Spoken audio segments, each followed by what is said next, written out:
Jemaah kaum muslimin yang dirahmati oleh Allah, pada kali ini izinkan kami mengangkat tema dengan judul ibadah sebagai strategi pendidikan umat Islam.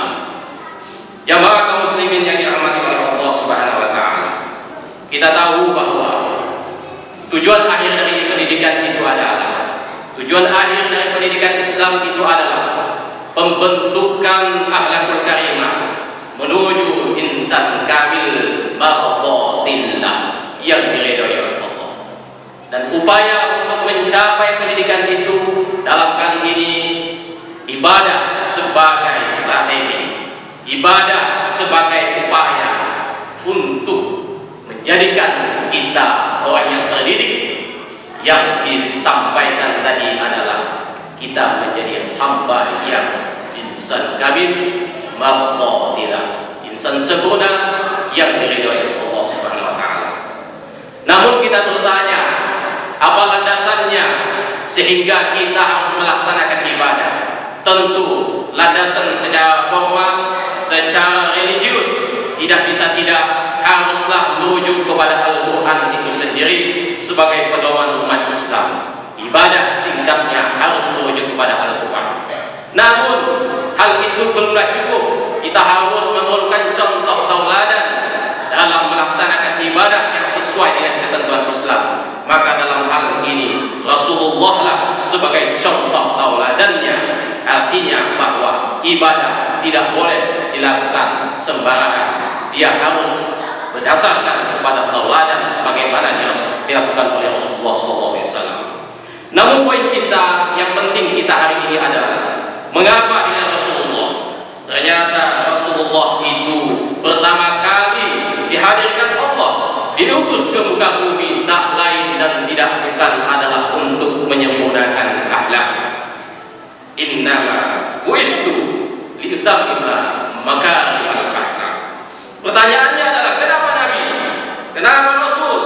Karena dia adalah manusia terbaik yang dihadirkan Allah di muka bumi. Wa innaka la'ala khuluqin 'azim. Karena Nabi mempunyai akhlak yang luar biasa, azim. Mengapa azim?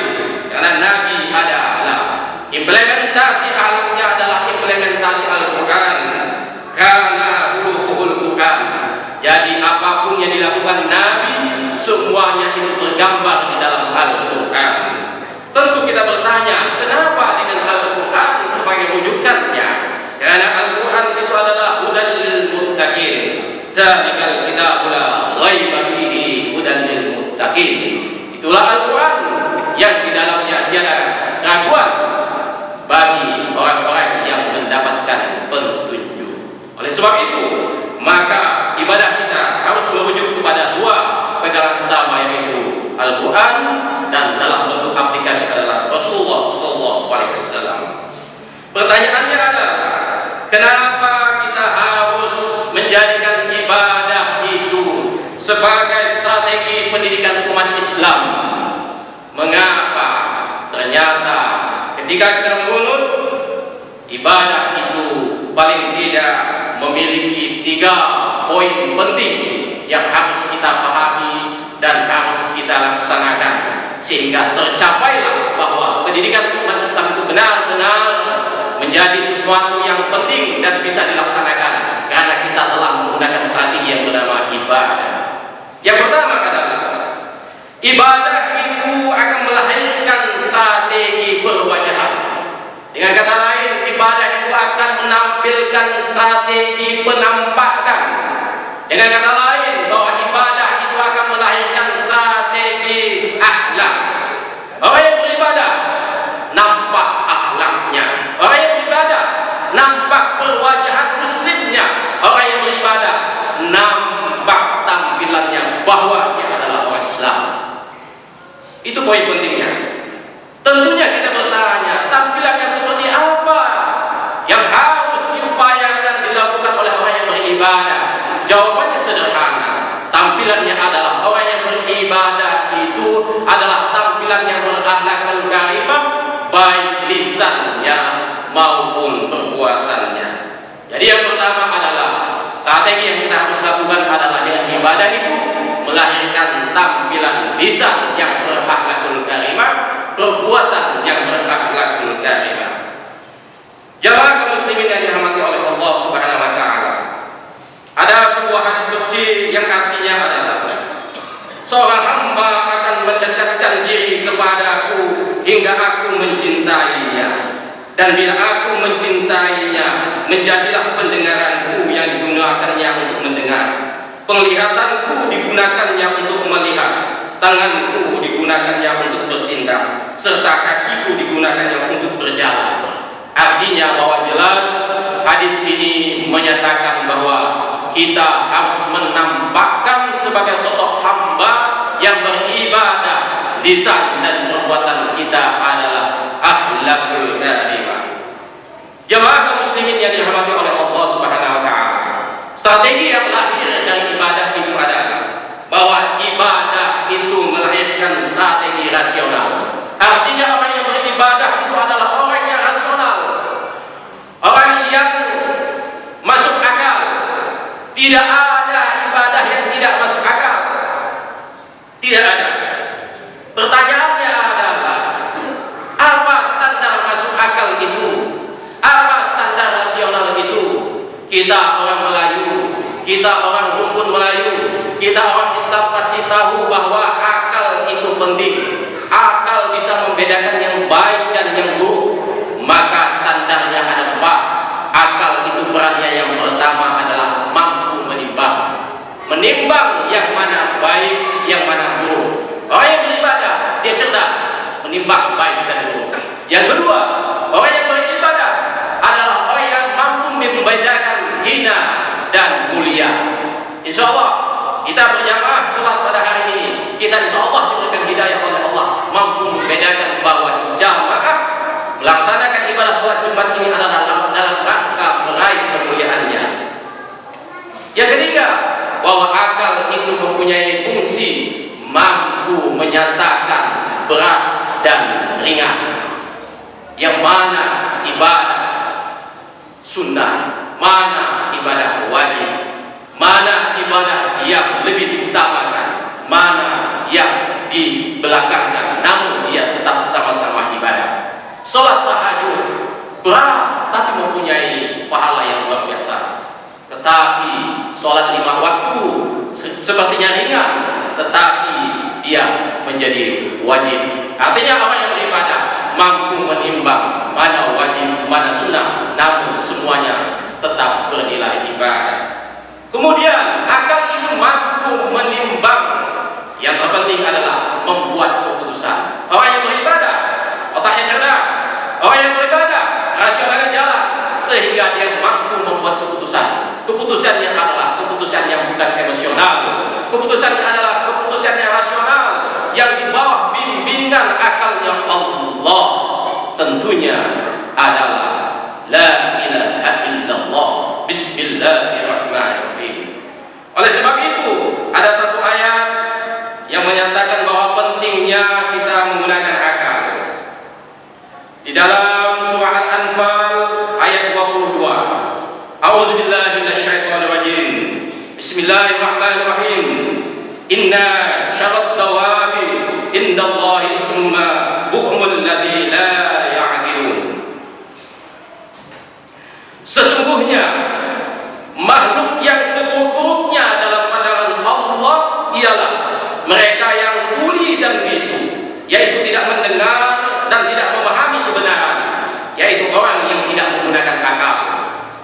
Artinya bahwa Allah menakdirkan akal untuk mampu menimbang, merancang fungsi akal, sehingga hal itu bisa dilakukan oleh orang yang beribadah, akal yang cerdas. Jamaah kaum muslimin yang dirahmati oleh Allah Subhanahu wa taala. Yang ketiga, ibadah. Apapun bentuk ibadahnya, apakah ibadah sholat, puasa, zakat, infak, haji dan lain semacamnya, maka dia akan melahirkan strategi keyakinan. Artinya yang bekerja di sini adalah hati. Orang yang beribadah hatinya terasa. Orang yang beribadah hatinya jernih. Orang yang beribadah hatinya mampu mendeteksi kesalahan-kesalahan, karena dia tahu bahwa kesalahan itu pasti bertentangan pertama dengan hati nurani. Ada apa dengan hati ketika orang sedang beribadah? Bagaimana kiat-kiat untuk bisa memberdayakan hati agar hati itu menjadi cerdas? Maka dalam hal ini ada 3 kiat untuk memfungsikan hati. Yang pertama adalah lakukan ibadah dengan hati yang mendekat. Jadi dekat.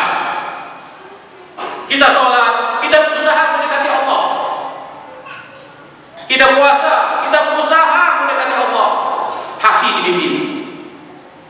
Kita beribadah, kita berusaha mendekati Allah plus mendekati manusia. Pertanyaannya adalah bagaimana supaya kita sholat tetap dekat kepada Allah. Jawabannya sederhana tapi berat, yaitu kunci dekat adalah rajin. Orang yang rajin akan dekat.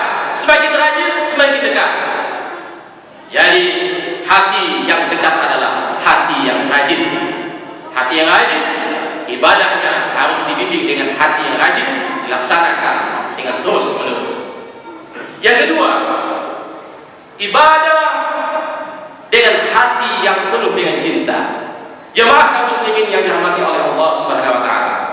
Cinta yang kita maksud di sini bukan adalah cinta yang bersifat biologis, tetapi cinta yang betul-betul karena Allah. Di dalam surah Al-Imran ayat 31 Allah menyatakan, A'udzubillahi minasyaitonir rajim. Bismillahirrahmanirrahim. Qul in kuntum tuhibbunallaha fattabi'uni yuhibbukumullah. Kata Allah, katakanlah jikalau kamu mencintai aku, ikutilah aku, maka aku akan mencintai. Artinya apa? Hati ini yang sedang beribadah, supaya hati ini akan tumbuh cinta yang semakin semerbak, maka lakukan dengan cara ikuti apa yang diinginkan oleh ibadah itu, ikuti apa yang diperintahkan oleh yang mensyariatkan ibadah itu, ikuti. Jadi cinta kuncinya adalah mengikuti. Orang yang mencintai berarti dia mengikuti. Mencintai seseorang berarti dia mengikuti seseorang. Begitu juga terlebih dalam konteks ibadah adalah orang yang mencintai Allah, mencintai ibadahnya, maka dia harus mengikuti Allah dan mengikuti apa yang diperintahkannya dalam bentuk ibadah. Jemaah kaum muslimin yang dirahmati oleh Allah Subhanahu wa taala. Yang ketiga, hati yang bisa dimaksimalkan yaitu hati yang melahirkan kebenaran. Tangga untuk sampai kepada hati yang benar ini adalah harus dilakukan dengan yang pertama tadi, yaitu hati yang mendekat, dekati Allah dengan ibadah. Yang kedua, cintai Allah dengan ibadah. Dan setelah itu akan muncul kebenaran. Kenapa? Karena orang yang melakukan sesuatu itu yakin karena dia benar apa yang dilakukannya. Sholat dia lakukan yakin berulang kali karena benar itu sholat adalah ibadah. Karena yakin sholat itu mempunyai pahala yang luar biasa. Yakin bahwa sholat itu nantinya adalah amalan yang pertama dihisab oleh Allah. Makanya hati yang bisa membaca, mendeteksi kebenaran itu, insya Allah hatinya akan sampai kepada kebenaran. Kita melakukan itu harus berulang-ulang, jadikan sebagai kebiasaan. Jemaah kaum muslimin yang dirahmati oleh Allah Subhanahu wa taala. Jadi itu semua harus kita lakukan dengan cara adalah yakini bahwa ibadah itu adalah sebagai kunci dalam setiap melaksanakan, terlebih dalam hal ini adalah pendidikan Islam. Kita ingin diri ini menjadi sempurna insan kamil yang maqtatilah, tentu dengan pendidikan Islam. Pendidikan Islam yang kita lakukan di sini adalah melalui ibadah. Ibadah adalah strategi pendidikan umat Islam. Dan semoga harapan kita, cita-cita kita, doa kita sampai kepada